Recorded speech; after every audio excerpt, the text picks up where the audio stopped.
가장 어두운 밤일수록 별은 더 선명하게 빛납니다. 안녕하세요. 삶을 위한 지혜의 한 페이지.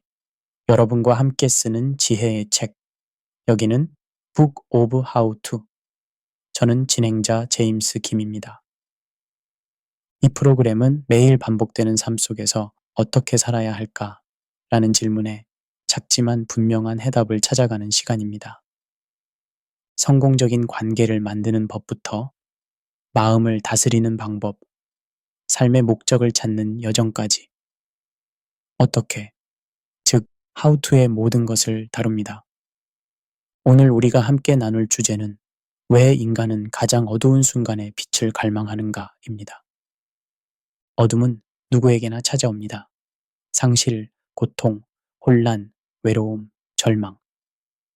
이런 순간 속에서 우리는 본능처럼 빛을 찾습니다. 희망, 의미, 용기, 구원. 그 어떤 모양이든 빛은 어둠을 밀어내는 생명의 힘입니다. 오늘 이 방송에서는 우리가 겪는 다양한 어둠의 모습들과 그 어둠 속에서 피어나는 빛의 의미, 그리고 그 빛을 어떻게 받아들이고 살아갈 수 있는지 함께 깊이 생각해 보려 합니다. 혹시 지금 여러분의 삶에도 어둠이 있다면 오늘 이 시간은 조용히 당신을 비추는 작은 촛불이 되기를 바랍니다.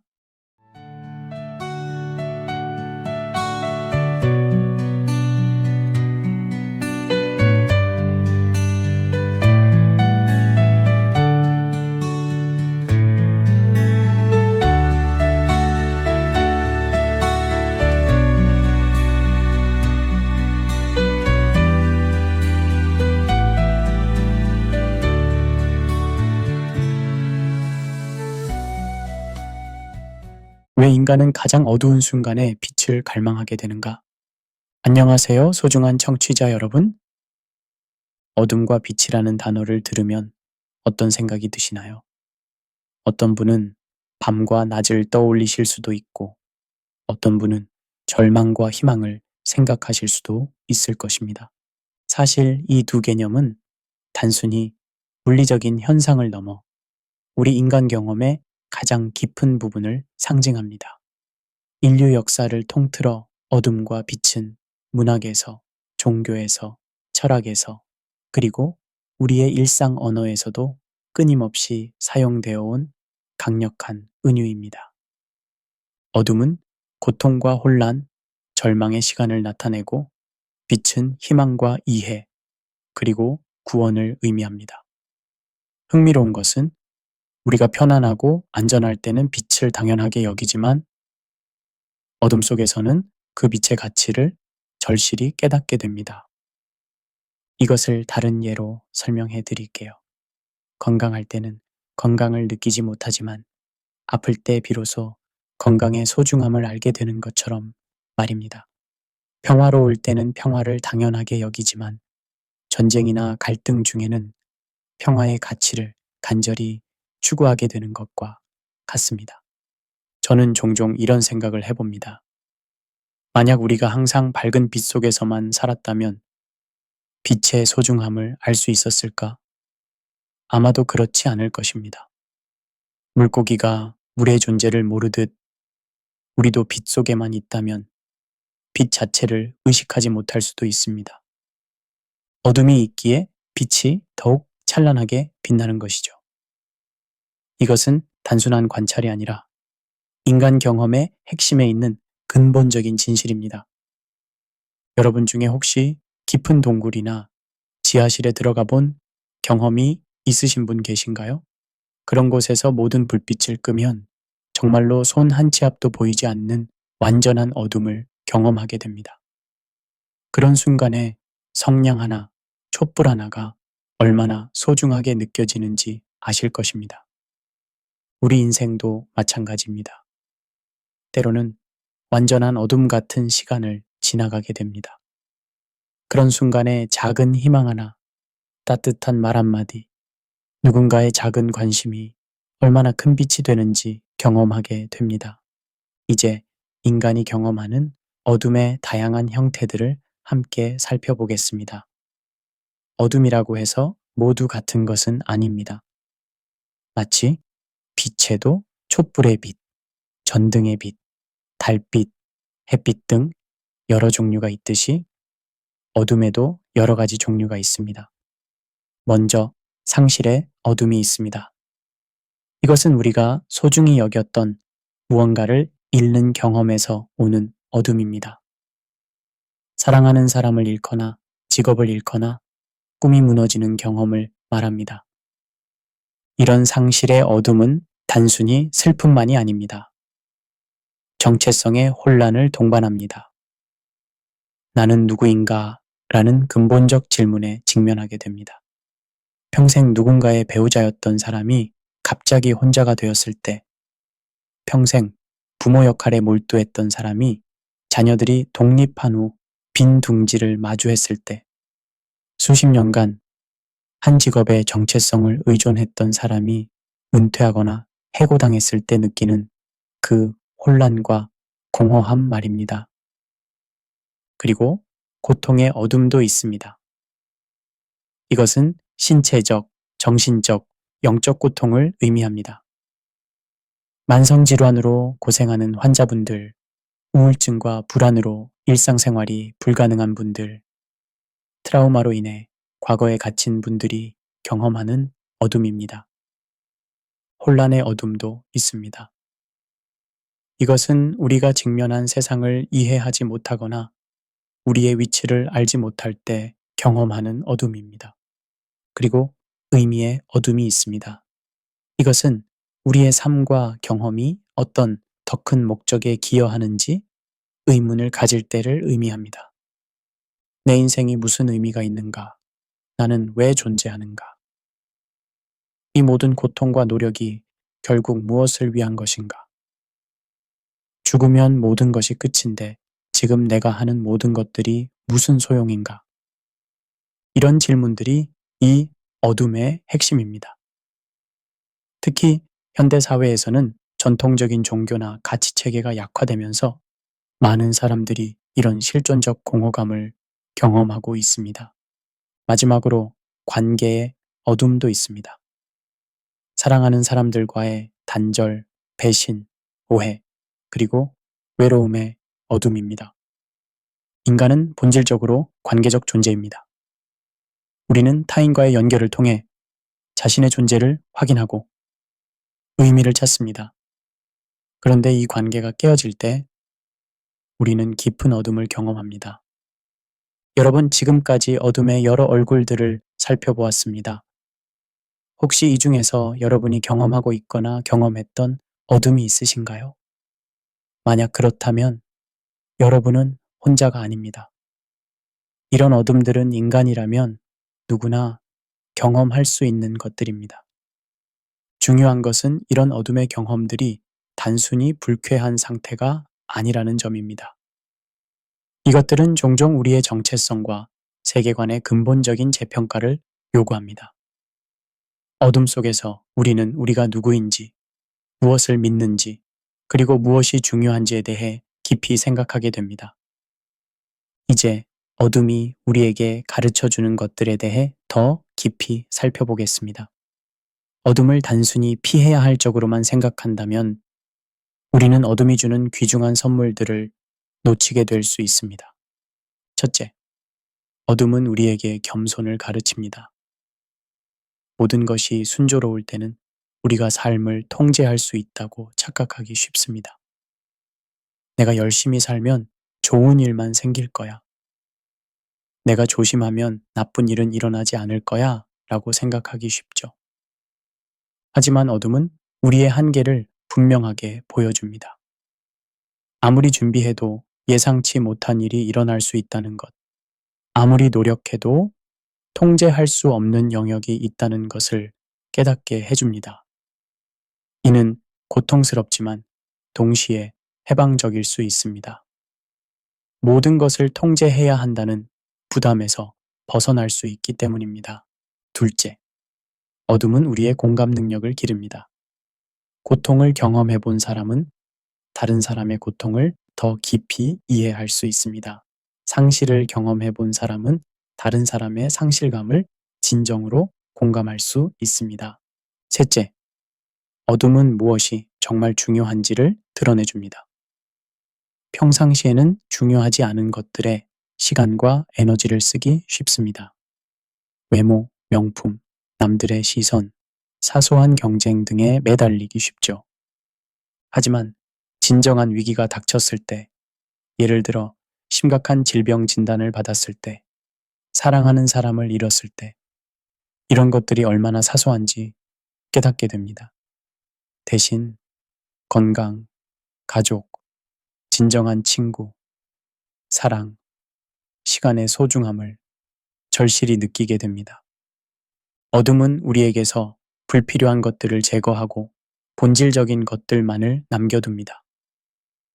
마치 화재가 지나간 후 정말 중요한 것들만 남는 것처럼 말입니다. 넷째, 어둠은 우리의 내적 성장을 촉진합니다. 편안한 환경에서는 성장하기 어렵습니다. 근육도 저항을 받아야 강해지고 나무도 바람을 맞아야 뿌리가 깊어집니다. 인간의 정신적, 영적 성장도 마찬가지입니다. 어려움을 겪으면서 우리는 내면의 힘을 발견하게 됩니다. 스스로도 몰랐던 인내력, 용기, 지혜를 발견하게 됩니다. 나는 이런 어려움을 견딜 수 없을 거야 라고 생각했던 일들을 실제로 견뎌내면서 자신에 대한 새로운 발견을 하게 됩니다. 역사를 돌아보면 어둠의 시기가 종종 인류의 가장 위대한 업적들을 낳았다는 것을 알 수 있습니다. 르네상스를 생각해 보십시오. 이 찬란한 문화적 부흥은 흑사병이라는 절망적인 어둠 이후에 왔습니다. 14세기 유럽 인구의 3분의 1을 죽음으로 몰고 간 흑사병은 기존의 사회 질서와 종교적 확신을 완전히 뒤흔들었습니다. 사람들은 기존의 가치관과 세계관에 의문을 갖기 시작했습니다. 그런데 바로 이 절망적인 경험이 새로운 사고의 출발점이 되었습니다. 인간의 존엄성과 개인의 가치에 대한 새로운 관심이 일어났고 예술과 과학, 철학에서 혁신적인 발전이 이루어졌습니다. 다빈치, 미켈란젤로, 라파엘로 같은 천재들이 나타난 것도 이런 배경에서였습니다. 2차 대전 후의 상황도 마찬가지입니다.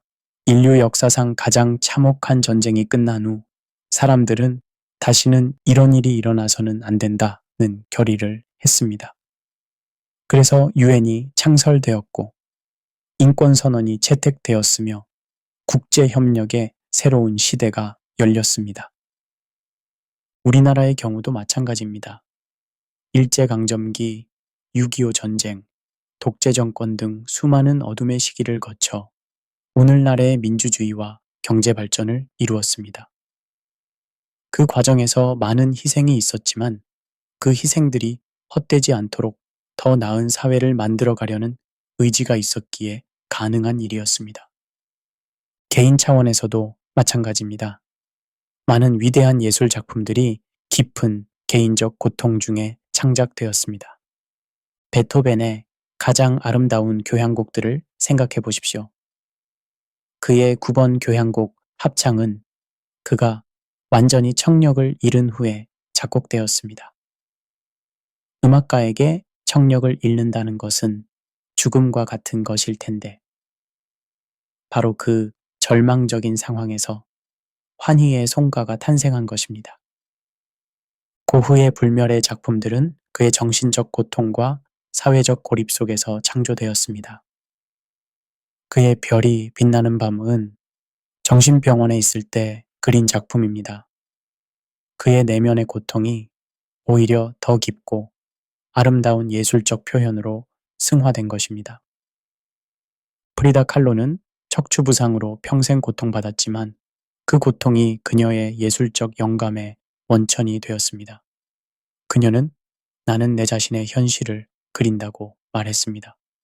그녀의 작품들은 고통을 있는 그대로 드러내면서도 동시에 그 고통을 넘어서는 강인한 생명력을 보여줍니다. 편안하고 안전할 때는 누구나 선량하고 관대할 수 있습니다. 돈이 충분하고 건강하고 사랑하는 사람들이 모두 안전할 때는 너그러운 마음을 가지기가 쉽죠. 하지만 압박을 받고 위기에 처했을 때 진정한 인격이 나타납니다. 역사는 이러한 예들로 가득 차 있습니다. 홀로코스트라는 인류 역사상 가장 어두운 시기 중 하나를 생각해 보십시오. 그 극한 상황에서 어떤 사람들은 극도의 잔혹함을 보였지만 다른 사람들은 놀라운 용기와 희생 정신을 보였습니다. 오스카 쉰들러는 독일 사업가였지만 유대인 노동자들을 구하기 위해 자신의 재산을 모두 바쳤습니다. 라울 발렌베리는 스웨덴 외교관이었지만 헝가리에서 수만 명의 유대인들을 구하기 위해 자신의 생명을 위험에 빠뜨렸습니다. 코리 텐 붐은 네덜란드의 평범한 시계 수리공 딸이었지만 자신의 집을 유대인들의 피난처로 제공했습니다. 이런 사람들의 공통점은 무엇일까요? 그들은 모두 극한 상황에서 자신보다 다른 사람의 생명을 더 중요하게 여겼다는 점입니다. 이것이 그들의 진정한 본질이었습니다. 우리나라에서도 6.25 전쟁 중에 비슷한 예들이 많이 있었습니다.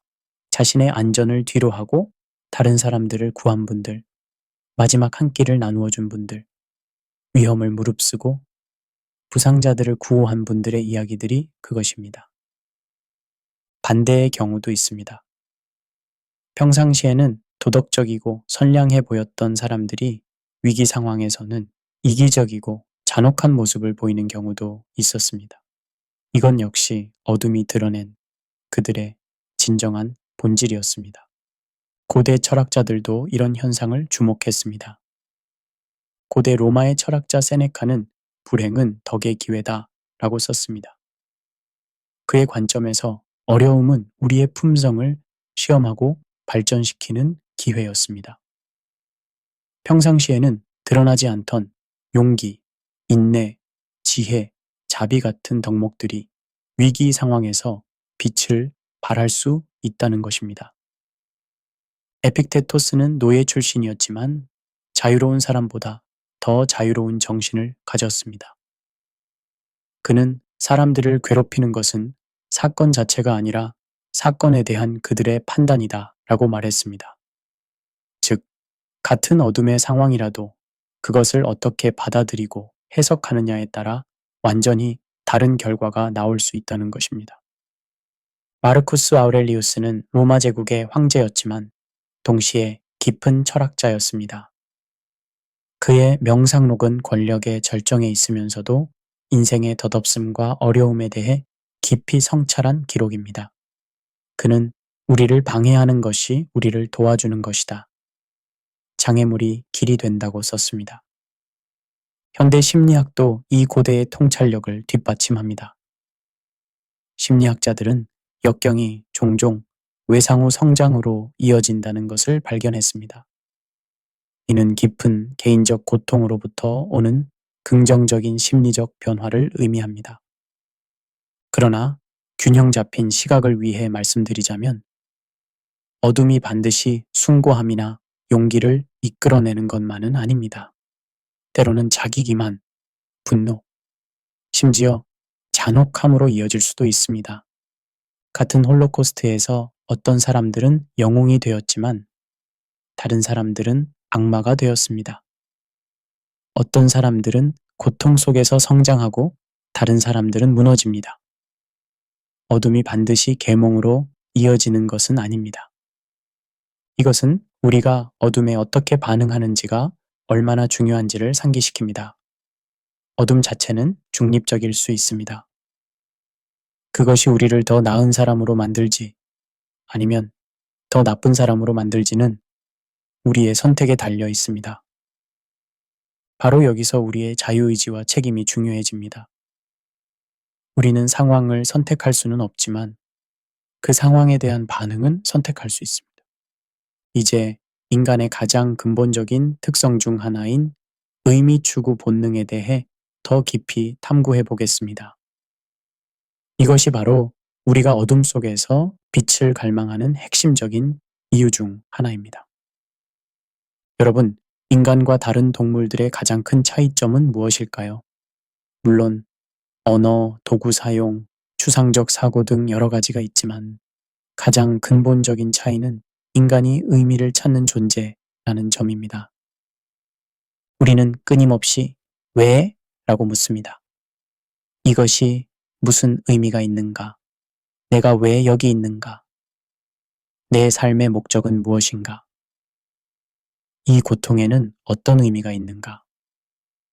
죽으면 모든 것이 끝인가? 이러한 질문들은 생존에 직접적으로 필요하지 않습니다. 오히려 때로는 생존에 방해가 될 수도 있습니다. 단순히 먹고 사는 것에만 집중한다면 더 효율적일 텐데 우리는 계속해서 이런 형이상학적 질문들을 던집니다. 그러나 우리는 이 질문들을 멈출 수 없습니다. 이것이 바로 인간의 본성입니다. 그런데 솔직히 말씀드리면 우리의 의미 추구가 항상 긍정적인 것만은 아닙니다.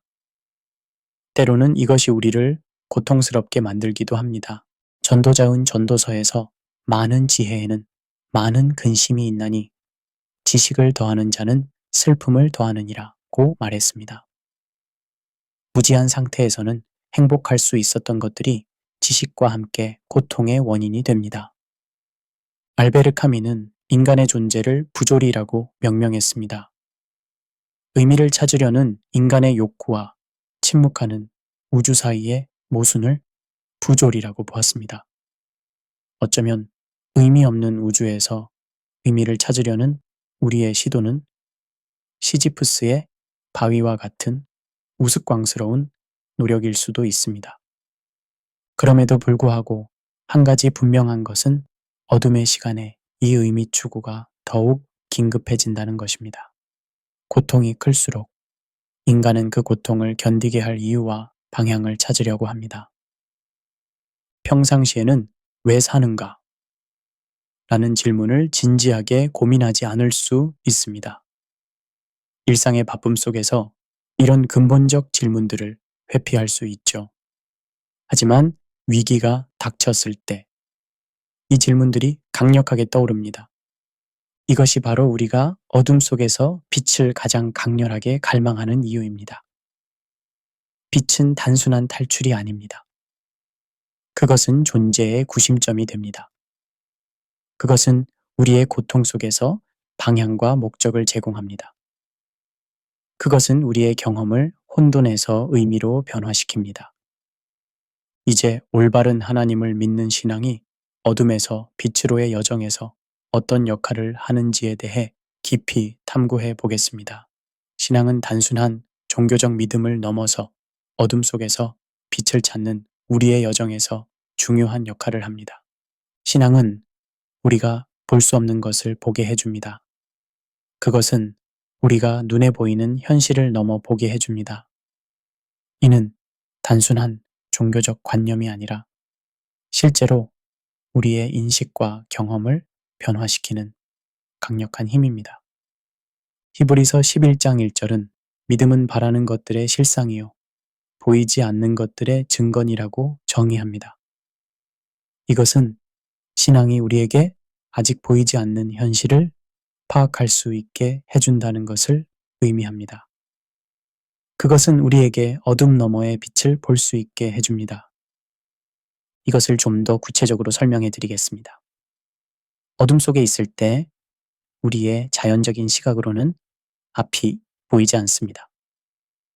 당장의 고통과 절망만이 현실로 느껴집니다. 하지만 신앙은 이 현재의 어둠이 전체 이야기가 아니라는 것을 알게 해줍니다. 신앙은 우리에게 더 큰 그림, 더 넓은 관점을 제공합니다. 신앙은 단순한 감정이나 희망사항이 아닙니다. 그것은 인식의 방법입니다. 과학이 물질 세계를 이해하는 방법이라면 신앙은 영적 세계를 이해하는 방법입니다. 이것이 갈등의 원인이 되기도 합니다. 어떤 사람들은 과학적으로 증명되지 않은 것은 믿을 수 없다고 말합니다. 하지만 이것은 마치 현미경으로 관찰되지 않는 감정은 존재하지 않는다고 주장하는 것과 같습니다. 도구가 다르면 관찰할 수 있는 영역도 다릅니다. 토마스 아퀴나스는 이성과 계시가 서로 보완적이라고 보았습니다. 이성으로 알 수 있는 것들이 있고 계시로만 알 수 있는 것들이 있다는 것입니다. 신앙은 계시를 받아들이는 능력입니다. 현대의 신학자 칼 바르트는 신앙을 하나님의 은혜에 대한 인간의 응답이라고 정의했습니다. 신앙은 인간이 만들어내는 것이 아니라 하나님의 부르심에 응답하는 것입니다. 저는 종종 이런 비유를 사용합니다. 어린 나무는 온실에서 자라면 크지만 약합니다. 하지만 바람과 비를 맞으며 자란 나무는 더 작을 수 있지만 더 강합니다. 뿌리가 깊고 줄기가 단단하며 폭풍을 견딜 수 있습니다. 신앙도 마찬가지입니다. 평안할 때의 신앙은 크지만 얕을 수 있습니다. 하지만 시험을 통과한 신앙은 더 깊고 강합니다. 많은 사람들이 오해하는 것 중 하나가 의심과 신앙의 관계입니다. 의심은 신앙의 적이 아닙니다. 의심 없는 신앙은 맹신일 수 있습니다. 진정한 신앙은 의심과 씨름하고 그것을 통과해서 나오는 것입니다. 성경의 많은 인물들도 의심의 순간을 경험했습니다. 마태복음 11장 3절을 보면 세례 요한도 감옥에서 예수님께 오실 그이가 당신이 옵니까? 우리가 다른 일을 기다리오리이까? 라고 질문했습니다. 이는 심지어 위대한 신앙의 사람들도 의심의 순간을 경험한다는 것을 보여줍니다. 도마는 예수님의 부활을 의심했습니다. 그래서 의심하는 도마라고 불리기도 하죠. 하지만 그의 의심은 그를 더 확실한 신앙으로 이끌었습니다. 부활하신 예수님을 직접 만난 후 그는 나의 주님, 나의 하나님이라는 위대한 신앙 고백을 했습니다. 시편의 많은 부분도 의심과 혼란의 표현들로 가득 차 있습니다. 시편 22편은 나의 하나님, 어찌하여 나를 버리셨나이까? 라는 절규로 시작합니다. 시편 13편에서 다윗은 여호와여 어느 때까지니까 나를 영원히 잊으시나이까? 라고 부르짖습니다. 이러한 솔직한 표현들이 성경에 기록되어 있다는 것은 무엇을 의미할까요? 하나님이 우리의 진정한 감정을 원하신다는 것을 보여줍니다. 가짜 경건함이나 억지 미소보다는 진실한 고통이 더 가치 있다는 것입니다. 의심은 신앙을 파괴하지 않습니다. 오히려 그것을 정죄하고 깊게 만듭니다. 의심을 통과한 신앙은 더 강하고 견고해집니다. 마치 금이 불로 연단되어 순도가 높아지듯 말입니다. 이제 성경에 기록된 어둠과 빛의 이야기들을 더 자세히 살펴보겠습니다. 성경은 어둠 속에서 빛을 찾은 사람들의 이야기로 가득 차 있습니다. 이러한 이야기들은 우리에게 영감을 주고 우리 자신의 어둠의 시간 동안 희망을 줄 수 있습니다. 요셉의 이야기를 살펴보겠습니다. 그는 야곱의 12아들 중 11번째 아들이었지만 아버지의 특별한 사랑을 받았습니다. 그 유명한 채색옷이 그 증거였죠. 하지만 이것이 오히려 형제들의 질투와 미움을 불러일으켰습니다. 요셉이 꾼 꿈들도 문제였습니다. 그는 형들이 자신에게 절하는 꿈, 해와 달과 별들이 자신에게 절하는 꿈을 꾸었고 이를 가족들에게 말했습니다. 이는 형들의 분노를 더욱 키웠습니다. 17세에 그는 형제들에 의해 이스마엘 상인들에게 노예로 팔렸습니다. 아버지는 요셉이 야생동물에게 찢어 죽었다고 믿었습니다. 요셉에게는 절망적인 상황이었습니다. 사랑하는 가족으로부터 완전히 분리되어 외국 땅에서 노예가 된 것입니다. 그러나 여기서 이야기가 끝나지 않습니다. 이집트에서 요셉은 보디발의 집에서 노예가 되었지만 성실하게 일했습니다. 성경은 여호와께서 요셉과 함께 하심으로 라고 기록하고 있습니다. 요셉은 노예였음에도 불구하고 보디발의 집 관리인이 되었습니다. 하지만 또 다른 시련이 기다리고 있었습니다. 보디발의 아내가 요셉을 유혹했지만 요셉은 내가 어찌 이 큰 악을 행하여 하나님께 죄를 지으리이까 라며 거절했습니다. 그 결과 거짓 고발을 당해 감옥에 갇혔습니다. 감옥에서도 요셉은 절망하지 않았습니다. 그는 다른 죄수들을 도왔고 그들의 꿈을 해석해 주었습니다. 바로의 술 관원장과 떡 관원장의 꿈을 정확히 해석해 주었지만 석방된 술 관원장은 요셉을 잊어버렸습니다. 하지만 하나님의 때가 되었을 때 바로가 이상한 꿈을 꾸게 되었고 그때서야 술 관원장이 요셉을 기억해냈습니다. 요셉은 바로 앞에서 그의 꿈을 해석했습니다. 7년의 풍년과 7년의 흉년에 대한 예언이었습니다. 바로는 요셉의 지혜에 감동하여 그를 이집트의 총리로 임명했습니다. 30세의 요셉이 이집트의 두 번째 권력자가 된 것입니다. 그는 풍년 동안 곡식을 저장하여 흉년을 대비했고 이집트뿐만 아니라 주변 나라들을 구했습니다. 흉년이 들었을 때 가나안 땅의 야곱도 양식을 구하기 위해 아들들을 이집트로 보냈습니다. 그때 요셉은 자신을 팔았던 형들과 재회하게 되었습니다. 처음에는 자신의 정체를 밝히지 않았지만 마침내 나는 요셉이라 내 아버지께서 아직 살아계시니까 라고 밝혔습니다. 가장 중요한 것은 요셉이 자신을 배신한 형제들을 만났을 때의 반응입니다. 그는 복수하지 않았습니다. 대신 창세기 50장 20절에서 그는 당신들은 나를 해하려 하였으나 하나님은 그것을 선으로 바꾸사 오늘과 같이 많은 백성의 생명을 구원하게 하시려 하셨나니 라고 말했습니다. 요셉은 자신의 어둠의 경험을 하나님의 더 큰 계획의 일부로 이해했습니다. 그의 고통에는 목적이 있었고 그 목적은 많은 사람들의 생명을 구하는 것이었습니다.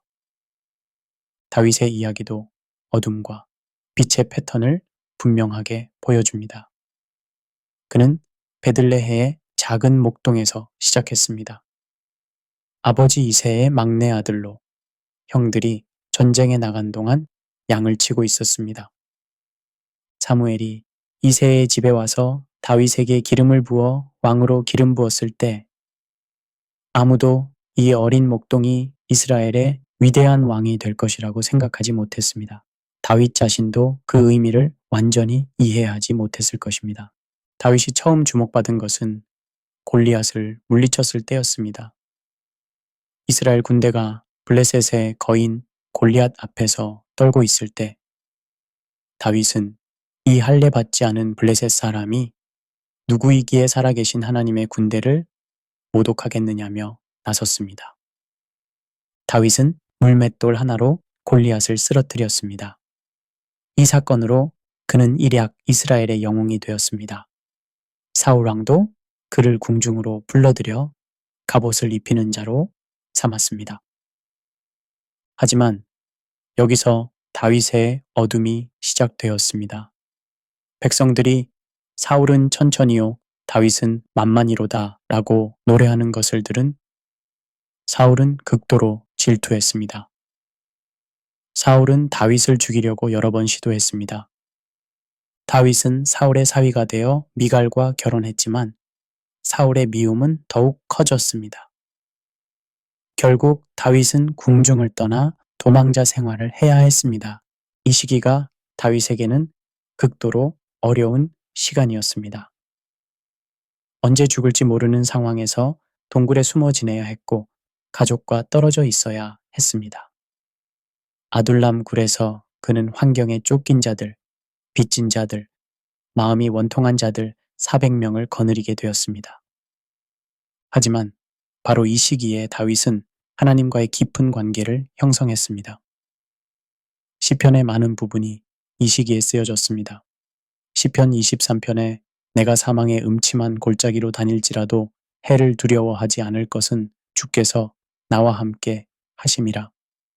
바로 이 경험에서 나온 것입니다. 시편 34편에서 다윗은 내가 여호와께 구하매 내게 응답하시고 내 모든 두려움에서 나를 건지셨도다 라고 고백합니다. 어둠의 시간이 그를 하나님께 더 가까이 이끌었습니다. 다윗은 2번이나 사울을 죽일 기회가 있었지만 여호와의 기름 부음을 받은 자에게 손대는 것을 여호와께서 금하시는도다 라며 사울을 해치지 않았습니다. 이는 다윗의 성품과 신앙을 보여주는 중요한 사건들입니다. 결국 사울이 블레셋과의 전쟁에서 죽은 후 다윗은 이스라엘의 왕이 되었습니다. 그의 광야 경험은 그를 왕으로 준비시키는 시간이었습니다. 그는 백성들의 고통을 이해하는 왕, 하나님을 의지하는 왕이 되었습니다. 욥의 이야기는 아마도 성경에서 가장 극한 어둠의 경험을 보여주는 이야기일 것입니다.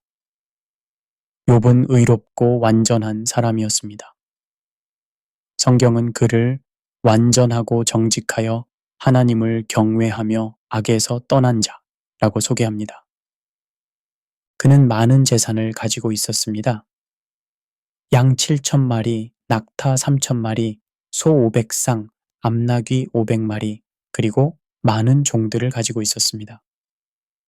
또한 7 아들과 3 딸을 두었습니다. 그는 동방 사람 중에서 가장 큰 자였습니다. 욥은 또한 경건한 사람이었습니다. 자녀들이 잔치를 벌일 때마다 혹시 내 아들들이 죄를 지어 마음으로 하나님을 욕되게 하였을까 하여 그들을 위해 번제를 드렸습니다. 그런데 하루아침에 모든 것을 잃었습니다. 스바 사람들이 소와 나귀를 빼앗아가고 종들을 죽였습니다. 하늘에서 불이 내려 양들과 종들을 살랐습니다. 갈대아 사람들이 낙타를 빼앗아가고 종들을 죽였습니다. 그리고 큰 바람이 불어와 집이 무너져 7 아들과 3 딸이 모두 죽었습니다. 이 모든 소식을 들은 욥의 반응은 놀라웠습니다. 내가 모태에서 벌거벗고 나왔은즉 또한 벌거벗고 그리로 돌아가올지라 주시니도 여호와시요 거두시니도 여호와시오니 여호와의 이름이 찬송을 받으실지니이다. 하지만 시련은 끝나지 않았습니다. 사탄은 가죽으로 가죽을 바꾸오니 사람이 그의 모든 소유물로 자기의 생명을 바꾸올지라. 며 욥의 몸을 쳤습니다. 욥은 발바닥에서 정수리까지 악성종기가 났습니다. 욥의 아내마저 당신이 그래도 자기의 온전함을 굳게 지키느냐 하나님을 욕하고 죽으라고 말했습니다. 하지만 욥은 그대의 말이 한 어리석은 여자의 말 같도다. 우리가 하나님께 복도 받았은즉 화도 받지 아니하겠느냐고 대답했습니다. 욥의 친구들이 와서 위로하려 했지만 그들은 오히려 욥을 정죄했습니다. 엘리바스, 빌닷, 소발은 모두 욥이 죄를 지었기 때문에 이런 일이 일어났다고 주장했습니다. 이는 욥에게 더 큰 고통을 주었습니다. 욥은 완전히 고립되고 절망적인 상황에 처했습니다. 재산도, 자녀들도, 건강도, 심지어 아내의 지지도 잃었습니다. 친구들마저 그를 비난했습니다. 그러나 욥은 하나님을 저주하지 않았습니다. 그는 하나님께 직접 호소했고 자신의 억울함을 하나님께 아뢰었습니다. 욥기 13장 15절에서 그는 그가 나를 죽이실지라도 나는 그를 의지하리니 라고 고백했습니다. 욥은 내가 하나님과 변론하기를 원하노라 라고 하며 하나님과 직접 대화하기를 원했습니다. 그는 자신의 무죄함을 하나님께 직접 호소하고 싶어 했습니다. 마침내 하나님이 욥에게 나타나셨습니다. 하지만 하나님은 욥의 질문에 직접 답하지 않으셨습니다. 대신 하나님은 우주의 광대함과 하나님의 지혜의 깊이를 보여주셨습니다. 내가 땅에 기초를 놓을 때에 네가 어디 있었느냐?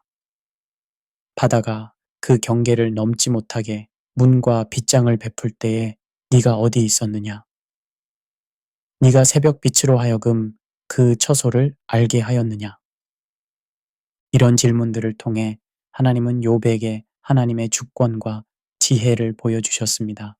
그리고 욥은 욥기 42장 5절에서 내가 주께 대하여 귀로 듣기만 하였사오나 이제는 눈으로 주를 보옵나이다 라고 고백했습니다. 욥의 어둠의 경험은 그를 하나님에 대한 더 깊은 지식으로 이끌었습니다. 그는 하나님의 선하심을 이론적으로 아는 것에서 체험적으로 아는 것으로 나아갔습니다. 하나님은 욥에게 이전보다 갑절의 복을 주셨습니다. 양 14,000마리, 낙타 6,000마리, 소 1,000쌍, 암나귀 1,000마리를 주셨고 다시 7 아들과 3 딸을 주셨습니다. 욥은 그 후 140년을 더 살면서 4대까지 보았습니다. 베드로는 예수님의 수제자였지만 예수님이 체포되시던 밤에 3번이나 예수님을 부인했습니다. 이는 베드로에게 극한의 어둠의 경험이었습니다. 베드로는 자신만만한 제자였습니다. 다른 사람들은 다 주를 버릴지라도 나는 그렇지 않겠습니다. 라고 장담했습니다. 예수님이 이 밤 닭 울기 전에 네가 3번 나를 부인하리라고 예언하셨을 때도 주와 함께 죽을지언정 주를 부인하지 않겠나이다 라고 맹세했습니다. 하지만 예수님이 체포되고 자신도 위험에 처하자 베드로는 무너졌습니다. 한 여종이 너도 갈릴리 사람 예수와 함께 있었도다 라고 하자 나는 그 사람을 알지 못하노라고 부인했습니다. 2번째, 3번째도 마찬가지였습니다. 3번째 부인한 직후 달기 울었습니다. 누가복음 22장 61절과 62절은 주께서 돌이켜 베드로를 보시니 베드로가 주의 말씀 곧 오늘 닭 울기 전에 네가 3번 나를 부인하리라 하심이 생각나서 밖에 나가서 심히 통곡하니라 고 기록합니다. 그 순간 베드로는 자신의 약함과 실패를 뼈저리게 느꼈을 것입니다. 그토록 사랑했던 스승을 배신한 것입니다. 그는 자신이 얼마나 약한 존재인지, 얼마나 믿을 수 없는 사람인지 깨달았습니다. 하지만 부활하신 예수님은 베드로를 버리지 않으셨습니다. 요한복음 21장에서 예수님은 베드로에게 3번 나를 사랑하느냐고 물으시며 베드로의 3번의 부인을 3번의 사랑 고백으로 회복시켜 주셨습니다. 이후 베드로는 완전히 변화된 사람이 되었습니다. 오순절에 성령이 임하신 후 그는 담대하게 복음을 전했습니다. 자신을 체포하려는 종교 지도자들 앞에서도 사람보다 하나님께 순종하는 것이 마땅하니라고 선언했습니다.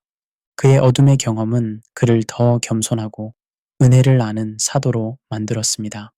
베드로전서에서 그는 고난받는 성도들을 위로하며 자신의 경험을 바탕으로 격려의 말씀을 전했습니다. 나중에 바울이 되는 사울의 변화는 성경에서 가장 극적인 회심 사건 중 하나입니다. 그는 기독교의 극렬한 박해자였습니다. 사울은 바리새인으로 율법에 대해 열심히 있었습니다. 그는 예수를 믿는 사람들이 율법을 훼손하고 하나님을 모독한다고 생각했습니다. 그래서 그들을 박해하는 것이 하나님을 위한 일이라고 확신했습니다. 사도행전 8장에서 우리는 사울이 스데반의 순교에 찬성했다는 기록을 봅니다. 그는 교회를 핍박했고 각 집에 들어가서 남녀를 끌어다가 감옥에 넘겼습니다. 사울은 다메섹의 여러 회당에 편지를 받아가지고 그 길에 있는 자들을 남녀를 막론하고 결박하여 예루살렘으로 잡아오려 했습니다. 그는 자신이 하나님을 위해 일한다고 생각했지만 실제로는 하나님을 대적하고 있었습니다. 다메섹으로 가는 길에서 사울은 부활하신 예수님을 만났습니다. 갑자기 하늘로부터 빛이 그를 둘러 비췄습니다. 그는 땅에 엎드러졌고 사울아 사울아 네가 어찌하여 나를 박해하느냐는 음성을 들었습니다. 주여 누구시니이까? 라고 묻는 사울에게 나는 네가 박해하는 예수라는 대답이 돌아왔습니다. 이 순간 사울의 세계관이 완전히 무너졌습니다. 자신이 박해했던 예수가 실제로 하나님의 아들이었던 것입니다. 사울은 3일간 앞을 보지 못했습니다. 이 3일간의 어둠은 그의 인생의 전환점이었습니다. 육체적 실명은 영적 각성의 시간이었습니다. 사도행전 9장 18절을 보면 아나니아가 와서 그에게 안수했을 때 사울의 눈에서 비늘 같은 것이 벗어져 떨어지고 다시 보게 된지라 라고 합니다. 그리고 이는 단순히 육체적 시력의 회복이 아니라 영적 시력의 회복이었습니다. 이후 그는 바울이라는 이름으로 이방인의 사도가 되어 복음을 전했습니다. 그는 지중해 전역을 다니며 교회를 세웠고 신약 성경의 상당 부분을 기록했습니다. 그는 자신의 과거를 죄인 중의 괴수라고 불렀지만 동시에 그 경험이 하나님의 은혜를 더 깊이 이해하게 해주었다고 고백했습니다. 막달라 마리아는 7 귀신이 들렸던 여인이었습니다. 그녀의 과거가 정확히 어떠했는지는 알 수 없지만 극심한 어둠의 상태에 있었던 것은 분명합니다. 7 귀신이 들렸다는 것은 완전한 사탄의 지배 아래 있었다는 의미입니다. 그녀는 자신을 통제할 수 없었고 정상적인 삶을 살 수 없었습니다. 사회에서 배척받고 혼자 고통받는 존재였을 것입니다. 그러나 예수님을 만난 후 그녀는 완전히 변화되었습니다. 누가복음 8장 2절은 또한 악귀를 쫓아내심과 병 고침을 받은 어떤 여자들, 곧 7 귀신이 나간 자 막달라라 하는 마리아라고 기록하고 있습니다. 그녀는 예수님을 끝까지 따랐습니다. 십자가 밑에서 지켜보았으며 예수님이 장사 지낸 무덤까지 확인했습니다. 그리고 부활의 첫 증인이 되었습니다. 요한복음 20장에서 그녀는 부활하신 예수님을 가장 먼저 만난 사람입니다. 처음에는 정원사인 줄 알았지만 예수님이 마리아야 하고 부르시자 그분을 알아보았습니다. 라보니라고 부르며 예수님께 달려가려던 마리아에게 예수님은 나를 붙들지 말라 내가 아직 아버지께로 올라가지 아니하였노라.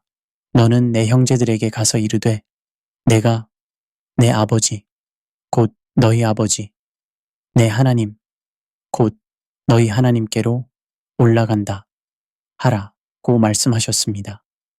막달라 마리아는 제자들에게 가서 내가 주를 보았다고 증언했습니다. 그녀는 부활의 첫 전령이 되었습니다. 그녀의 이야기는 어떤 어둠도 예수님의 빛으로 극복될 수 있음을 보여줍니다. 그녀는 절망에서 희망으로, 죽음에서 생명으로, 어둠에서 빛으로 옮겨진 대표적인 인물입니다.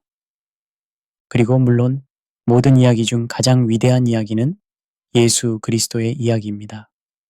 예수님은 십자가의 고통과 죽음의 어둠을 경험했습니다. 나의 하나님, 나의 하나님, 어찌하여 나를 버리셨나이까? 라는 절규는 인류가 경험할 수 있는 가장 깊은 어둠을 표현합니다. 그 순간 예수님은 우리의 모든 죄를 짊어지셨습니다. 하나님의 진노가 그분에게 쏟아졌습니다. 하나님과 완전한 교제를 누리셨던 분이 처음으로 아버지와의 분리를 경험하셨습니다. 하지만 그 어둠을 통해 부활의 빛이 왔습니다. 그의 죽음은 우리의 구원을 가져왔고 그의 부활은 어둠에 대한 빛의 궁극적인 승리를 보여줍니다. 요한복음 1장 5절은 빛이 어둠에 빛이 돼 어둠이 이기지 못하더라고 선언합니다. 이것은 어둠이 아무리 깊어도 빛은 항상 이길 것이라는 약속입니다. 예수님은 단순히 빛을 가져다 주시는 분이 아니라 빛 자체이십니다. 요한복음 8장 12절에서 그는 나는 세상의 빛이니 나를 따르는 자는 어둠에 다니지 아니하고 생명의 빛을 얻으리라 고 선언하셨습니다. 십자가와 부활을 통해 예수님은 모든 어둠을 극복하셨습니다. 죄의 어둠, 죽음의 어둠, 절망의 어둠, 의미 없음의 어둠을 모두 이기셨습니다. 그리고 이제 그 승리를 우리와 나누기를 원하십니다. 역사는 가장 어두운 시간에도 희망을 잃지 않은 사람들의 이야기로 가득 차 있습니다. 마틴 루터 킹 주니어는 인종차별이라는 민족적 어둠의 시간 동안 나에게는 꿈이 있습니다 라고 선언했습니다. 1963년 워싱턴 대행진에서 그가 한 연설은 절망적인 현실을 인정하면서도 희망찬 미래를 그렸습니다. 나에게는 꿈이 있습니다. 언젠가 이 나라가 일어나서 모든 사람이 평등하게 창조되었다는 진정한 의미를 실현하는 날이 올 것입니다. 나에게는 꿈이 있습니다. 언젠가 조지아의 붉은 언덕 위에서 전 노예의 아들들과 전 노예주의 아들들이 형제의 식탁에 함께 앉을 수 있는 날이 올 것입니다. 그는 또한 어둠은 어둠을 몰아낼 수 없습니다. 오직 빛만이 그렇게 할 수 있습니다. 증오는 증오를 몰아낼 수 없습니다. 오직 사랑만이 그렇게 할 수 있습니다. 라고 말했습니다. 이것은 우리가 어둠에 어둠으로 대응할 때, 절망에 절망으로, 증오에 증오로, 폭력에 폭력으로 우리는 단지 더 많은 어둠을 만들어낼 뿐임을 상기시킵니다. 진정한 변화는 빛과 사랑으로만 가능합니다. 킹 목사의 꿈은 그의 생전에 완전히 이루어지지 않았습니다. 그는 1968년 암살당했습니다. 하지만 그의 희망은 죽지 않았습니다. 그의 꿈은 계속 살아있어서 오늘날까지도 많은 사람들에게 영감을 주고 있습니다. 넬슨 만델라는 27년간의 감옥 생활 중에도 남아프리카의 미래에 대한 희망을 잃지 않았습니다. 그는 로벤섬의 감옥에서 하루 8시간씩 석회암을 캐야 했고 1년에 한 번만 30분간 가족과 면회할 수 있었습니다. 하지만 그는 감옥에서도 계속 공부했고 다른 죄수들을 가르쳤으며 미래의 민주적 남아프리카에 대한 비전을 키워갔습니다. 그는 후에 이렇게 말했습니다. 감옥에서의 긴 세월이 나를 더 나은 사람으로 만들었습니다. 분노와 증오를 버리고 용서와 화해를 배울 수 있었습니다. 만델라는 1990년 석방된 후 복수를 추구하는 대신 남아프리카를 화해와 통합의 길로 이끌었습니다. 그는 분노는 독을 마시고 상대방이 죽기를 바라는 것과 같다고 말했습니다. 그의 희망은 개인적 차원을 넘어 국가의 운명을 바꾸었습니다. 많은 사람들이 남아프리카에서 인종 간의 내전이 불가피하다고 생각했지만 만델라의 희망과 리더십 덕분에 평화로운 전환이 가능했습니다. 우리가 탐구한 어둠과 빛의 주제는 성경뿐만 아니라 인류의 모든 문화와 예술에서 반복되는 보편적 주제입니다. 단테의 신곡, 셰익스피어의 비극들, 베토벤의 교향곡들, 고흐의 그림들 모두가 이 주제를 다루고 있습니다. 이러한 문화적 표현들의 보편성은 어둠에서 빛으로의 여정이 단순히 개인적이거나 종교적인 경험이 아니라 인간 존재의 근본적인 패턴임을 보여줍니다. 시대와 문화를 초월하여 인간은 고통 속에서도 희망을 찾고 어둠 속에서도 빛을 추구해 왔습니다. 예술의 중요한 기능 중 하나가 바로 이것입니다. 예술은 단순한 오락이 아니라 인간 경험의 깊이를 탐구하고 어둠 속에서 빛을 찾는 여정을 함께하는 동반자입니다. 좋은 예술은 우리에게 위로를 주고 희망을 주며 우리가 혼자가 아님을 느끼게 해줍니다. 그러므로 여러분이 어둠 속에 있다면 희망을 잃지 마십시오. 빛을 계속 찾으십시오. 그리고 기억하십시오. 가장 어두운 밤이 지나면 새벽이 옵니다. 그리고 그 새벽의 빛 안에서 여러분은 여러분의 어둠이 단순한 고통이 아니라 변화와 성장을 위한 장소였음을 발견할 수 있을 것입니다. 그리고 언젠가 여러분도 어둠 속에서 헤매는 다른 사람들을 위한 빛이 될 것입니다. 여러분의 이야기는 다른 사람들에게 희망이 될 것이고, 여러분의 극복은 다른 사람들에게 용기가 될 것입니다. 계속해서 빛을 찾으십시오. 계속해서 희망하십시오. 계속해서 사랑하십시오. 왜냐하면 여러분 안에, 그리고 여러분 주변에 어둠을 이길 수 있는 빛이 있기 때문입니다. 요한복음 1장 5절의 약속을 기억하십시오. 빛이 어둠에 빛이 돼 어둠이 이기지 못하더라. 어둠이 아무리 깊어도, 아무리 오래 지속되는 것 같아도 빛은 반드시 승리할 것입니다. 예수님의 말씀을 기억하십시오. 나는 세상의 빛이니 나를 따르는 자는 어둠에 다니지 아니하고 생명의 빛을 얻으리라. 이것은 약속입니다. 확실한 약속입니다.